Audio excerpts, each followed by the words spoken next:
Hello everyone, welcome back to my channel Study Hub. So I am back with another video on William Wordsworth, and this is our fourth part on William Wordsworth. So today we will discuss about exam points, means some important facts and one-liner questions. We can also say this and which is related to William Wordsworth. So now let's start. Like a brook that did but cross a lonely road and knew, seen, heard, and felt, and caught at every turn, companion never lost through a many league, maintained for me a saving intercourse with my true self. So ये lines दी गई हैं. सो ये lines किस work में से ली गई हैं? सो सबसे पहले ये यहाँ पे हमारा क्वेश्चन बनता है. सो फर्स्ट क्वेश्चन इज ये लाइंस कहाँ से ली गई हैं? सो ये लाइंस ली गई हैं. These lines are taken from the work prelude which is written by William Wordsworth and book number 10th. So total books हैं prelude में 14. So 14 बुक में से 10th नंबर की बुक में ये लाइन लिखी गई हैं प्रेल्यूड में. और ये लाइन किसको इन्फ्लुएंस करती हैं? तो उनकी सिस्टर डोरोथी को. सो डोरोथी विलियम वर्ड्सवर्थ की सिस्टर थी, उनके लिए ये लाइन बोली गई है. Next point, the moon doth with delight look round her when the heaven are bare. Where do these line appears? Again very important lines here. सो ये लाइन्स ली गई हैं विलियम वर्ड्सवर्थ के इमॉर्टलिटी ओड से. So friends ये जो line दी गई हैं इनको आप एज इट ऐसे ही याद करें. याद नहीं मीन्स कुछ ना कुछ ट्रिक करके आपको ये अपने माइंड में रखने होंगे कि ये कौन सी लाइन किस पोम से ली गई हैं. सो ये बहुत पूछे जाते हैं एग्जाम में. सो ये जो लाइन है the moon doth with delight, ये इमॉर्टलिटी ओड से ली गई हैं विलियम वर्ड्सवर्थ की.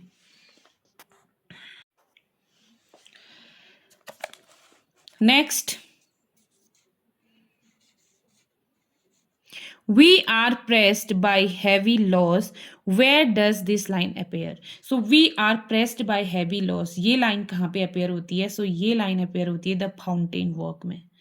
The first line of prelude is means जो फर्स्ट लाइन है प्रेल्यूड की वो कौन सी है? सो वो है O there is blessing in this gentle breeze. So इस लाइन से प्रेल्यूड स्टार्ट होती है, प्रेल्यूड वर्क इस लाइन से स्टार्ट होती है. सो इसकी जो फर्स्ट लाइन है, ओपनिंग लाइन है, Oh, there is blessing in the gentle breeze. It was an act of stealth. So boating episode के लिए बोला गया है. It was an act of stealth. Dust as we are, the immortal spirit grows like harmony in music. So friends देखिए ये जो line है dust as we are, the immortal spirit grows like harmony in music, हम immortal से इसको immortality ode में ले जाएंगे जो कि गलत हो जाएगा. So ये लिया गया है prelude फर्स्ट से. नेक्स्ट है, ये इसी की लाइन है, praise to the end, thanks to the means which nature designed to employ. So again prelude first से ये लाइन ली गई है. So these lines are from prelude 1. Next question.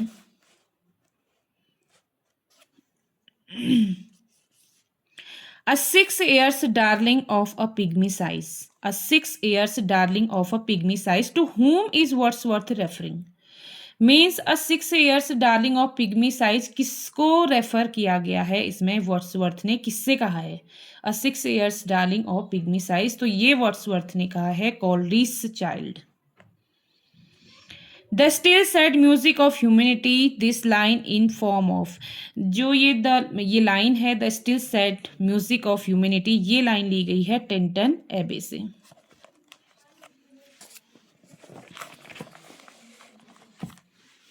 टेंटन एबे से ली गई है ये line.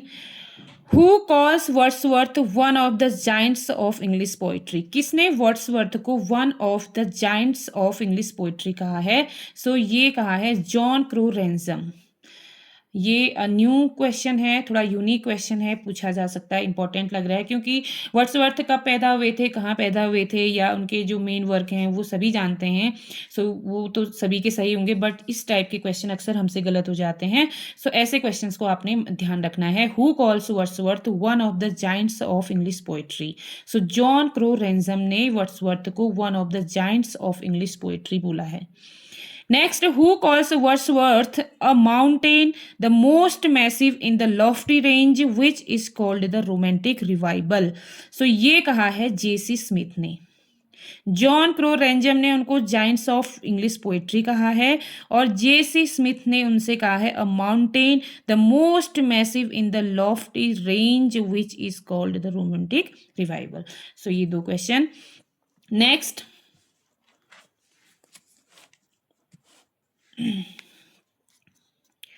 Who calls Wordsworth one of the chief glories of English poetry? Again Wordsworth के बारे में ये कहा है one of the chief glories of English poetry Arnold. John Crowe Ransom ने जाइंट्स ऑफ इंग्लिश पोइट्री कहा है, जेसी स्मिथ ने a mountain the most massive बोला है और आर्नोल्ड ने बोला है one of the chief glories. तो ये ध्यान रखें, ये आर्नोल्ड ने बोला है वर्ड्सवर्थ को। What does Browning call Wordsworth? तो ब्राउनिंग ने वर्ड्सवर्थ को क्या बोला है? सो ब्राउनिंग ने वर्ड्सवर्थ को बोला है a lost leader. So friends, इसके बारे में एक्स्ट्रा इन्फॉर्मेशन मैं आपको बताती हूँ कि उन्होंने लॉस्ट लीडर उनको इसलिए कहा क्योंकि उन्होंने पोएट लॉरेटशिप एक्सेप्ट कर ली थी। तो उनके पोएट लॉरेटशिप को एक्सेप्ट करने पर ब्राउनिंग ने उन्हें अ लॉस्ट लीडर बोला है। Who calls Wordsworth a moral यूनक? अब मॉरल यूनक किसने कहा है? सेली ने। एक बार फिर से मैं रिपीट कर रही हूँ, बहुत इंपॉर्टेंट मुझे लग रहे हैं।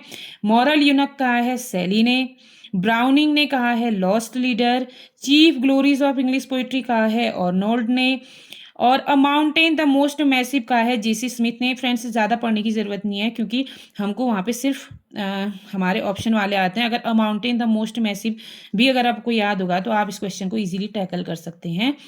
सो ये कहा है जेसी स्मिथ ने और जाइंट ऑफ इंग्लिश पोइट्री कहा है जॉन क्रो रेंजम ने। नेक्स्ट क्वेश्चन,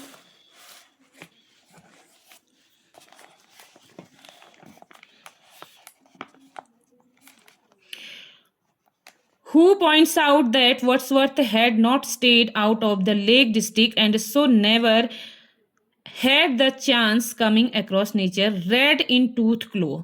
तो रेड इन टूथ क्लो जो बोला है एल्डोस हक्सले ने बोला है वर्ड्सवर्थ को। ये याद रखें, एल्डोस हक्सले ने रेड इन टूथ क्लो बोला है। Every great poet is a teacher. I wish to be considered as a teacher or as nothing. Who said? Very very important line। ये कोई और नहीं, ये वर्ड्सवर्थ ही हैं जिन्होंने बोला है कि every great poet is a teacher. I wish to be considered a teacher or as nothing. Next question. We are led sleep in body and become a living soul. Where do these lines appear? Again, I'm going to repeat these lines because these are very important. We are led asleep in body and become a living soul. So these lines are from Tintin Abbey. Next, the prelude undoubtedly places Wordsworth the revolutionary, Wordsworth the man, Wordsworth the poet, and finally Wordsworth the high priest of nature. Whose opinions is this? I'm repeating again. The prelude undoubtedly places Wordsworth the revolutionary, Wordsworth the man, Wordsworth the poet, and finally Wordsworth the high priest of nature. Whose opinion is this? So ये opinion, ये विचार Wordsworth के बारे में है professor Herbert Read के। Professor Herbert Read. Next fact है, when did Wordsworth meet Coleridge? Wordsworth Coleridge से कब मिलते हैं फर्स्ट टाइम? सो फ्रेंड्स, यहाँ पे 1797 लिखा है, मैंने सर्च किया तो इसकी जो जो सही डेट है वो 1795 है। एक बार आप लोग भी चेक कर लेना, इसकी सही डेट 1795 ही है, इसमें गलत दिया गया है। Wordsworth's best work was done between the year 1798 and 1808 when he was under the influence of। जो वर्ड्सवर्थ के मीन्स की जो फेमस वर्क लिखे गए थे, means Wordsworth best work was done between the year 1798 and 1808। 1798 से 1808 के बीच में उनके बहुत फेमस वर्क लिखे गए। When he was under the influence of, उस समय वो किसके साथ थे, किसके से इन्फ्लुएंस होकर उन्होंने इतने अच्छे बेस्ट वर्क दिए थे? सो कॉलरीज से इन्फ्लुएंस होकर उन्होंने ये बेस्ट वर्क लिखे थे between 1798 to 1808। Next question, Who was Wordsworth's great idol? Wordsworth किसे अपना आदर्श मानते थे, मीन्स किसकी सबसे ज़्यादा रिस्पेक्ट करते थे, मीन्स कि सबसे अच्छा किसे, मीन्स कि वो सबसे बड़ा पोएट किसे मानते थे। सो वो अपने आइडल मानते थे वो मिल्टन को, जिनके लिए उन्होंने लंदन 1802 भी लिखी थी। मैंने आपको प्रीवियस वीडियो में डिस्कस किया था। सो नेक्स्ट यहाँ पे तो फिर एमसीक्यूज टाइप क्वेश्चन है, इनको हम अभी स्किप कर देते हैं। हम एग्जाम पॉइंट को ही अभी डिस्कस कर रहे हैं, तो फिर से मैं नेक्स्ट एग्जाम पॉइंट में आ जाती हूँ। यहाँ पे ये है, who calls Wordsworth the historian of Wordsworthshire. किसने वर्ड्सवर्थ को वर्ड्सवर्थशायर का हिस्टोरियन कहा है, तो वो कहा है लोवेल ने। Next question, Wordsworth was hardly a man but a wandering spirit with strange adventures and no end to them who said Sally। ये जो लाइन है, ये जो विचार हैं, ये सैली के हैं, वर्ड्सवर्थ के लिए। नेक्स्ट हैं, the charge of triviality can be brought against the work of Wordsworth. Next है, a large portion of Wordsworth's work is uninspired. A large portion of Wordsworth's work is uninspired. जो last के work हैं उनके, वो uninspired हैं, किसी से inspire होके नहीं लिखे गए हैं। नेक्स्ट है, a poet could not but be gay in such a jocund company where do these lines appear. Daffodils में ये लाइन आती हैं, a poet could not but be gay, ये आती हैं डैफोडिल्स में। We are selfish men O raise us up return to us again. So ये lines आती हैं टू मिल्टन में, we are selfish men O raise us up, ये line जो है टू मिल्टन में आई हैं। नेक्स्ट हैं, I behold in thee what I was once who said. किसने बोला है, ये बोला है वर्ड्सवर्थ ने। Next, there neither is nor can be any essential difference between the language of prose and metrical composition who said. ये पहले भी प्रीवियस लेक्चर में मैंने डिस्कस कर दिया है। सो ये कहा है वर्ड्सवर्थ ने। नेक्स्ट है, who criticized Wordsworth for not practising his own theory in his own poem. किसने वर्ड्सवर्थ को क्रिटिसाइज किया है कि वो अपनी ही थ्योरी को नहीं फॉलो करते हैं अपनी पोम्स में, तो ये कोई और नहीं है, ये one of the famous poet हैं टी.एस. इलियट। ये भी उत्तराखंड एलटी लेक्चरर में लगे हुए हैं, इसको भी हम बाद में डिस्कस करेंगे। So who criticise Wordsworth for not practising his own theory in his own poems. So ये बोला है टी.एस. इलियट ने। नेक्स्ट क्वेश्चन है, classicism is health and romanticism is disease, whose remark is this. So classicism is health, romanticism is disease, ये किसका quotation है, means किसने coat किया है। क्लासिसिज्म को हेल्थ बोला और रोमांटिसिज्म को डिजीज बोला है, तो ये बोला है गोथ ने। गोथ ने ये रिमार्क दिया है। नेक्स्ट क्वेश्चन है, Wordsworth is ever spiritualizing the moods of nature and winning from the moral consolation. Whose remarks is this? ये किसके रिमार्क्स हैं वर्ड्सवर्थ के लिए, किसने ये कोट किया है, किसके ओपिनियन है ये। So Wordsworth is ever spiritualising the moods, ये हैं कॉम्पटन रिकेट के। फिर नेक्स्ट एग्जाम पॉइंट्स हैं, For his poem Immortality Ode, Wordsworth is indebted to Once the Retreat। Means की जो इमॉर्टलिटी ओड लिखा है वर्ड्सवर्थ ने, वो किससे प्रेरित होकर लिखा है, उसकी जो वो किससे लिखा गया है, किससे प्रभावित होकर लिखा गया, तो वंस द रिट्रीट से लिया गया है immortality ode. Who suggests a return to nature and simple living as the only remedy for human wretchedness. So ये वर्ड्सवर्थ ने बोला है। आई थिंक ये मैंने शायद प्रीवियस वीडियो में एक्सप्लेन कर दिया है, तो इसलिए मैं इसको यहाँ पे क्विट कर रही हूँ।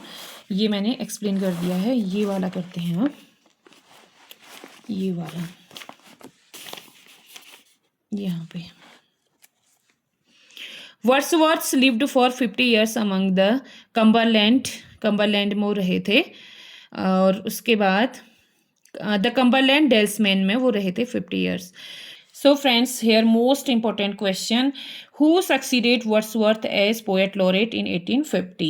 So Alfred Lord Tennyson. means कि वर्ड्सवर्थ के बाद पोएट लॉरेट कौन बने थे? सो एल्फ्रेड लॉर्ड टेनिसन बने थे। इसमें मैं आपको थोड़ा सा एक्स्ट्रा इन्फॉर्मेशन दे देती हूँ। 1843 में जब रॉबर्ट सदे की डेथ हो जाती है तो उसके बाद हमारे विलियम वर्ड्सवर्थ पोएट लॉरेट बनते हैं। सो 1850 में विलियम वर्ड्सवर्थ की डेथ हो जाती है। सो उसके बाद टेनिसन पोएट लॉरेट बनते हैं।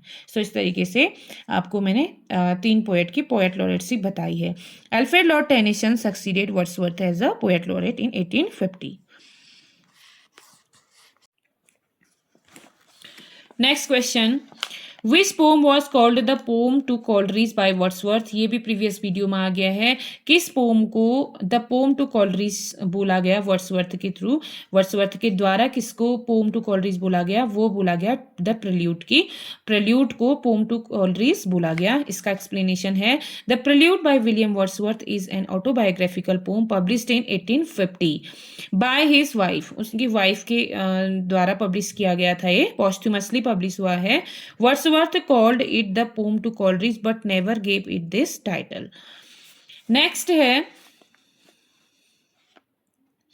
about which friend does Wordsworth make a reference in book 4 of the prelude? Book 4 में वर्ड्सवर्थ ने अपने कौन से फ्रेंड का रेफरेंस दिया है, किसके बारे में बताया है? सो वो और कोई नहीं, उनके क्लोज फ्रेंड थे कॉलरीज, उनके बारे में बताया है। द प्रेल्यूड और growth of a poets mind, इसका जो सब टाइटल है प्रेल्यूड का वो growth of a poets mind है। एन ऑटोबायोग्राफिकल पोम है, ब्लैंक वर्स में लिखी गई है by English poet William Wordsworth. This is extra information about it. In Ode to Intimation of Immortality, Wordsworth sums up his philosophy of.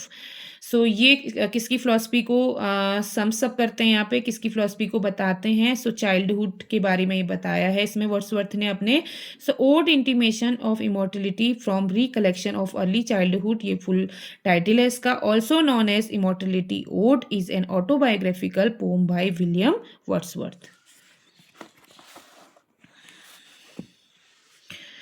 Which stage of his life is Wordsworth talking about in the prelude when he says, fair seed time had my soul and I grew up fostered alike by beauty and fear? तो इसमें वो childhood के बारे में बताते हैं। The Prelude or Growth of a Poet's Mind is an autobiographical poem in blank verse. It is divided in 14th book. Prelude में total 14th book हैं। Wordsworth is talking about his childhood. इसमें Wordsworth अपने childhood के बारे में बताते हैं। So friends, आज हम यहीं तक करेंगे और बाकी के क्वेश्चन हम नेक्स्ट वीडियो में करेंगे।